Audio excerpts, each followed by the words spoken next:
এর জন্য ঠিক ফাইনালের আগে আরেকটি ফাইনাল কে জিতবে আজকে, একদিকে সানরাইজ হায়দ্রাবাদ, অন্যদিকে royal Challenger Bangalore. Royal Challenger Bangalore কিন্তু টেবিলের 1 নম্বর পজিশনে আছে, কারণ কি তাদের পয়েন্ট কিন্তু 18। অন্যদিকে সানরাইজ হায়দ্রাবাদ টেবিলের 3য় পজিশনে আছে। আজকে কিন্তু খেলা কিন্তু হায়দ্রাবাদের মাটিতে, সুতরাং বুঝতেই পারতেছেন হায়দ্রাবাদ কিন্তু কোনোভাবেই হায়দ্রাবাদের মাটিতে আজকের ম্যাচটি হারতে চাইবে না। এমন হইতে পারে অদূর ভবিষ্যতে 31 তারিখে আমরা এই দুই দলের মাঝখানে ফাইনাল দেখতে পারি। কারণটা কি, এই দুই দল কিন্তু এবছর দুর্দান্ত ক্রিকেট খেলতে পারছে। ব্যাটিং বলেন, বোলিং বলেন, ইভেন ফিল্ডিং বলেন, এই দুইটা দল কিন্তু সব দিক থেকে এগিয়ে আছে। এখন হায়দ্রাবাদের মাটিতে আজকের পিচটা কেমন হতে পারে? ব্যাটিং সহায়ক পিচ হবে নাকি বোলিং সহায়ক পিচ হবে? বোলিং সহায়ক পিচ হলে ভুবনেশ্বর কুমার কিন্তু তাদেরকে ছেড়ে দিবে না, যশ হাজারে কিন্তু তাদেরকে ছেড়ে দিবে না। অন্যদিকে তাদের কাছেও কিন্তু বলা রয়েছে প্রফুল ইংগে, সাকিব হাসান, প্যাট কামিন্স, শিবাং কুমার। সুতরাং বুঝতেই পারতেছেন বোলিংও কিন্তু দুই দলের ভালো। তাহলে আজকে টস জিতলে কোন দল কোন ধরনের সিদ্ধান্ত নিতে পারে? আগে ব্যাটিং এর সিদ্ধান্ত নেবে নাকি পরে ব্যাটিং এর সিদ্ধান্ত নেবে? যদি আগে ব্যাটিং এর সিদ্ধান্ত নেয় বা কোনো দলকে যদি আগে ব্যাটিং করতে বলা হয়, তাহলে তাদের মাথায় কোন ধরনের চিন্তা থাকবে যে আজকে আমাদেরকে কত রান করতে হবে? কারণটা কি, দুইটা দলই কিন্তু ব্যাটিং এ মারাত্মক শক্তিশালী। আজকে কিন্তু রান করতেই হবে। বোলিংও কিন্তু দুইটা দলে মারাত্মক ভালো। সুতরাং বুঝতেই পারতেছেন একটা ইভেন ব্যালেন্স একটা যুদ্ধ হতে পারে। আজকে কোন দল জয়লাভ করতে পারে, কেন জয়লাভ করতে পারে, সেটা কিন্তু আপনারা অবশ্যই কমেন্টস করে জানাতে পারেন। দয়া করে আমার চ্যানেলটাকে লাইক করবেন, সাবস্ক্রাইব করবেন। আপনাদের ভালোবাসা এমনকি সহযোগিতা ছাড়া আমার চ্যানেলটাকে কিন্তু সামনে এগিয়ে নেওয়া সম্ভব হবে না। এখন যদি খেলার প্রসঙ্গে আসেন, আরসিবি এবছর কেমন ক্রিকেট খেলতে পারতেছে? ভাই নিঃসন্দেহে আরসিবি ভালো ক্রিকেট খেলতে পারতেছে। এই জন্যই তো তারা 1 নম্বরে আছে। মাঝখানে দু একটা খেলা তারা একটু শেকি পজিশনে ছিল, কিন্তু লাস্টের দিকে তারা কিন্তু আবার মোমেন্টামকে ক্যাচ করতে পারতেছে। খেয়াল করতে থাকেন গত ম্যাচে যখন তাদের ক্যাপ্টেন রজত পাতিদার বেঞ্চে বসেছিলেন যে কোনো কারণে, কিন্তু নতুন যে একটা প্লেয়ার ভেঙ্কটেশ আয়ার, যাকে গত বছর কলকাতায় রিলিজ করে দিয়েছে, তিনি কিন্তু ম্যান অফ দ্য ম্যাচ হয়েছেন। এখন তিনি কিন্তু একটা চিন্তাও বাড়াই দিচ্ছেন। চিন্তা কেন বাড়াই দিচ্ছেন? তিনি কিভাবে এখন বেঞ্চে বসে থাকবেন? এত ক্রুশিয়াল ম্যাচে তিনি যখন 70-র উপর রান করতে পারছেন, 4 নম্বর পজিশনে নাইমা, এখন তাকে কি দল রাখা যায়? কি কারণে? জ্যাকব ব্যাথার কিন্তু উপর থেকে ভালো খেলতে পারতেছে না। আপনি খেয়াল করে দেখেন 6 থেকে 7টা ম্যাচে তাকে সুযোগ দেওয়া হয়েছে। কি কারণে? ফিলসনের যে একটা ইনজুরি হয়েছিল, ফিলসনের ইনজুরির কারণে কিন্তু জ্যাকব ব্যাথর সুযোগ পাইছে। আদারওয়াইজ কিন্তু এই প্লেয়ার কিন্তু কোনোভাবে সুযোগ পায় না। তিনি কিন্তু বেঞ্চে বসে থাকতেন। যেহেতু ফিলসনের ইনজুরি হয়েছে, তিনি একটা ম্যাচও কোনো ধরনের পারফরমেন্স দিতে পারতেছেন। তাহলে কি আজকে আমরা কি ভেঙ্কটেশ আয়ারকে ওপেনিং এ দেখতে পাবো নাকি জ্যাকব ব্যাথলকে দেখতে পাবো? তবে মজার কথা হচ্ছে ফিলসন আরসিবির সাথে যুক্ত হয়ে যাবেন। হয়তোবা আপনি তাকে আজকের ম্যাচে নাও দেখতে পারেন, তবে প্লেঅফসের ম্যাচগুলোতে আমরা তাকে দেখতে পারি। এটা কিন্তু আইপিএল সূত্র জানাচ্ছে আমাদেরকে। কারণটা কি, তিনি নাকি মোটামুটি ফিট হয়ে আছেন। এমনকি তার মতো বড় মানের প্লেয়ারকে ছাড়া নাকি তারা ফাইনাল খেলতে চাচ্ছেন না। সুতরাং বুঝতেই পারছে এটা কিন্তু তাদের জন্য একটা সুখবর। তাহলে আরসিবি এবছর কেন ভালো করতে পারতেছে? আপনি খেয়াল করতে উপর থেকে বিরাট কোহলি ভালো করতে পারতেছে। টুর্নামেন্টের শুরুর দিকে রজত পাতিদার যে ধরনের ইনিংসগুলো খেলতে পারতেন, প্রথম 10 বলে তার স্ট্রাইক রেট ছিল সবচেয়ে বেশি, 250+ ছিল। রজত পাতিদার ক্যাপ্টেনের কথা বলতেছে। দেবদীপ পাটিকেল টুর্নামেন্টের শুরু থেকে এই পর্যন্ত প্রত্যেকটা ম্যাচে যেন ভালো ছন্দে আছেন। বিরাট কোহলি ভাই 500-র উপরে রান আছে। এই দলের মাঝখানে সবচেয়ে বেশি রান কিন্তু তারই। শুধুমাত্র এই দলের মাঝখানে না, আপনি যদি এবছরের টুর্নামেন্ট টান দেন, বিরাট কোহলির রানের সংখ্যা কিন্তু সবচেয়ে বেশি। নিচের দিকে যদি আসেন ভাই, তাদের কিন্তু টিম ডেভিড দুর্দান্ত ফিনিশিং করতে পারতেছেন। রবিরো শেফার্ড এখন পর্যন্ত তার বেস্ট কোনো খেলা কিন্তু আমরা দেখতে পারিনি, তবে তিনি যে কোনো সময় জ্বলে উঠতে পারেন। তার মতো একজন ফিনিশার দলে থাকা মানে কি, এটা আপনার জন্য আশীর্বাদ। কুমার পান্ডিয়া ভাই, এই প্লেয়ারটার মাঝখানে এক্সপেক্টর আছে ভাই। এক্সপেক্টর কি কারণে আছে? তিনি বোলিং করে খেলা ঘোরাইতে পারেন, তিনি ব্যাট করে খেলা ঘোরাইতে পারেন। আর কি চান আপনি? এমনকি ফিল্ডিংও তার ঝলক কিন্তু আমরা দেখতে পাই। তবে জিতেশ শর্মা এটা একটা চিন্তার বিষয়। কি কারণে? জিতেশ শর্মা থেকে এখন পর্যন্ত আমরা কিন্তু ওই ধরনের ঝলক কিন্তু দেখতে পাইনি। তবে মনে পড়ে কি গত বছর তিনি কোন ধরনের ফিনিশিং দিতে পারতেন? একটা প্লেয়ারের মাঝখানে ক্লাস আছে, হয়তো বা ফর্মটা নেই, তিনিও যে কোনো সময় জ্বলে উঠতে পারেন। তবে ওই ধরনের চিন্তার কোনো বিষয় নেই। কারণটা কি, তাদের বোলিং কিন্তু ওয়েল সর্টেড। কারণটা কি, আপনি খেয়াল করে ভুবনেশ্বর কুমার প্রত্যেকটা দিনই যেমন মনে হচ্ছে তিনি প্রথম স্পেলে 2 থেকে 3টে উইকেট ফেলে দিবেন। ভাই রে ভাই, তার মতো বোলিং কেউ করতে পারতেছে না। আপনি সারা বিশ্ব তাকান না, শুধু আইপিএল কেন, সারা বিশ্বে বর্তমানে আমার কাছে মনে হচ্ছে না তার থেকে ভালো বোলার আছে। ভাই তিনি যেন 10 থেকে 12 বছর আগে চলে গেছেন। ভুবনেশ্বর কুমারকে কিন্তু আমরা এটাই জানতাম যে তিনি নতুন বলে সুইং করতে পারতেন, কিন্তু মাঝখানে যেন তিনি একটু হারাই গেছেন।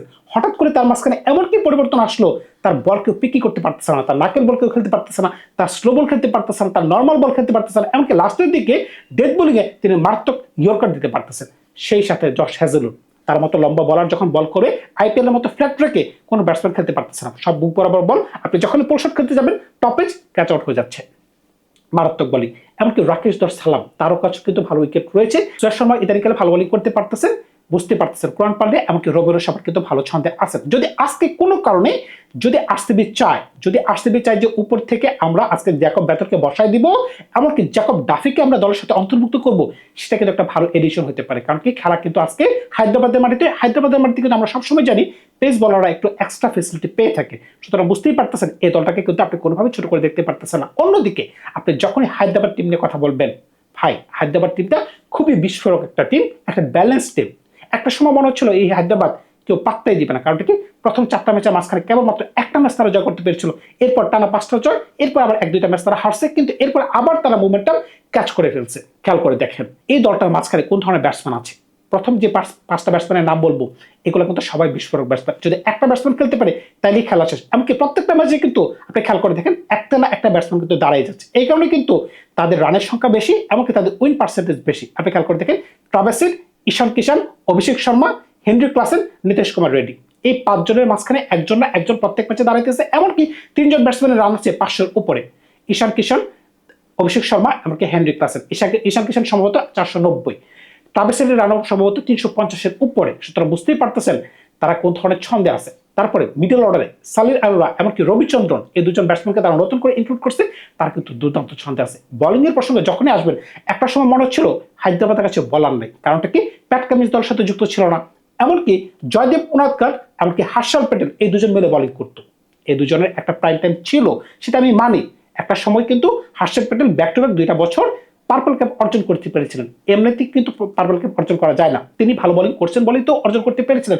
কিন্তু যুগের সাথে কিন্তু সবকিছু পাল্টে যায়। আপনি খেয়াল করে দেখেন মুম্বাই একটা প্লেয়ারকে কত শখ করে কিনছে, কার কথা বলতেছে ট্রেন্ট বোল্ট। কারণ কি 2020 সালে জাসপ্রীত বুমরাহ এমনকি ট্রেন্ট বোল্ট এই দুজন মিলে যে ধরনের ছন্দে বল করতে পারতেন, প্রত্যেকটা দিনে যেন মনে হচ্ছিল ট্রেন্ট বোল্ট 2020 সালে নতুন বলে প্রথম ওভারে একটা উইকেট ফেলে দিবেন।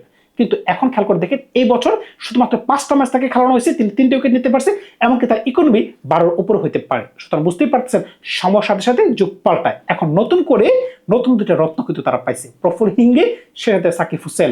ভাই সাকিব হোসেন কিন্তু 16টা উইকেট নিয়েছেন, সেই সাথে শ্রীলঙ্কার বলার ঈশান মালিঙ্গা, তাকেও কিন্তু আপনি ফেলে দিতে পারতেছেন না। যদি ভুবনেশ্বর কুমারের 24টা উইকেট থাকে, তার কিন্তু ঈশান মালিঙ্গার কিন্তু 17 বা 18টা উইকেট কিন্তু রয়েছে। সুতরাং বুঝতেই পারতেছেন একদিকে প্যাট কামিন্স, প্রফুল হিঙ্গে, সাকিব হাসান, ঈশান মালিঙ্গা, শিবাং কুমার, নীতিশ কুমার রেড্ডি, তারা যদি বোলিং করতে পারে আর উপর থেকে যদি ওই ধরনের ব্যাটসম্যানরা ব্যাটিং করতে পারে, তখন কিন্তু একটা দলের কোনো দুর্বলতা আপনি খুঁজে পাবেন না। এই জন্য কিন্তু বলতেছি আজকে সামনে লড়াই হবে, কোনো ধরনের দুর্বলতা 2টা দলের মাঝখানে নাই। ব্যাটিং 100-তে 100, বোলিং 100-তে 100, ফিল্ডিং 100-তে 100। আজকে যারা প্রেশার নিয়ে খেলতে পারবে, কারণটা কি এটা হইতে পারে ফাইনালের আগে আরেকটা ফাইনাল, এই 2টা দলের মাঝখানে ফাইনাল হওয়ার ব্যাপক একটা সম্ভাবনা রয়েছে। সুতরাং বুঝতেই পারতেছেন আজকে যারা টস জয়লাভ করবে, যারা পিচটাকে বুঝে একটা সঠিক সিদ্ধান্ত নেবে, আগে বল করবো না আগে ফিল্ডিং করবো, আগে ব্যাট করা উচিত। কি কারণে? তাদের মাঝখানে তো ওই ধরনের প্রেশার নেই। কারণটা কি ডু অর ডাই ম্যাচ না। খেয়াল করে দেখবেন যদি হেরে যায় কোনো তত বাদ পড়ে যাবে না, তবে নিজেদের স্ট্রেংথ বোঝা উচিত। আগে ব্যাট করলে কি তারা ডিফেন্ড করতে পারে কিনা, তাদের বলারকে দিয়ে তারা ওই ধরনের কাজ করতে পারে কিনা, সেটা বোঝা উচিত। আমি ব্যক্তিগতভাবে মনে করতেছি, তবে দলের সিদ্ধান্ত তো আমি বলতে পারবো না। তবে আমার কাছে মনে হচ্ছে যারা টস জয়লাভ করবে তারা সেফ জোনে থাকার চেষ্টা করবে। সেফ জোনটা কি? পরে ব্যাটিং করা। তবে এখন পরে ব্যাটিং করলে কি জিততে পারবেন কিনা, কারণটা কি 2টা দলের ব্যাটিং কিন্তু মারাত্মক। যারা আজকে ব্যাট করে উপর থেকে 230 বা 240 করে বসবে, তাদের পাল্লাই ভারী থাকবে। সেটা সানরাইজ হায়দ্রাবাদ হতে পারে, সেটা আরসিবি হতে পারে। তবে কেন জানি মনে হচ্ছে যেহেতু হায়দ্রাবাদের মাটিতে খেলা, হায়দ্রাবাদের পাল্লা একটু ভারী থাকবে। কারণ কি তারা মাঠ সম্পর্কে একটু বেশি জানবে। যদি নতুন বলটা তারা একটু ভালো মতো প্রয়োগ করতে পারে, আগে বল করে যদি বিরাট কোহলিকে উপর থেকে আউট করতে পারে, দেবদেব পাটিকেলকে আউট করতে পারে, তাহলে কিন্তু হয়তোবা তারা একটু প্রেসারে ফেলাই দিতে পারে নিচের দিকে। কিন্তু তার একটু শেখি পজিশন আছে, কি কারণে রোমেরো সাপার ওই ধরনের ছন্দে নাই, জিতের সময় ওই ধরনের ছন্দে নাই। কিন্তু প্রত্যেকদিন কিন্তু তাদের কাজে লাগেও না, কারণ কি উপর থেকে কিন্তু তারা ফ্লারিশিং স্টার্ট আনতে পারতেছে, এমনকি উপর থেকে কিন্তু খেলা শেষ করে দিতে পারতেছে। আরসিবির কথা বলতেছি। আর যদি নতুন বলটাতে যদি কোনো কারণে ভুবনেশ্বর কুমার, জশ হ্যাজেলউড, যদি জ্যাকব ডাফির সুযোগ পায়, যদি তারা আজকে নতুন বলটাতে উইকেট নিতে পারে, অভিষেক শর্মা ট্রাভিস হেড থেকে যদি 2 থেকে 3 জনকে যদি আউট করে দিতে পারে, তখন তো হায়দ্রাবাদের পাল্লা শেষ। সুতরাং বুঝতেই পারতেছেন দুদিকে কিন্তু করাত আছে। কোন করাত আজকে বেশি ধারালো সেটা কিন্তু প্রমাণিত হবে আজকের খেলায়। ধন্যবাদ সবাইকে, ভালো থাকবেন আপনারা। নতুন করে গল্প নিয়ে খুব শীঘ্রই হাজির হবো আপনাদের সাথে। ভালো থাকবেন।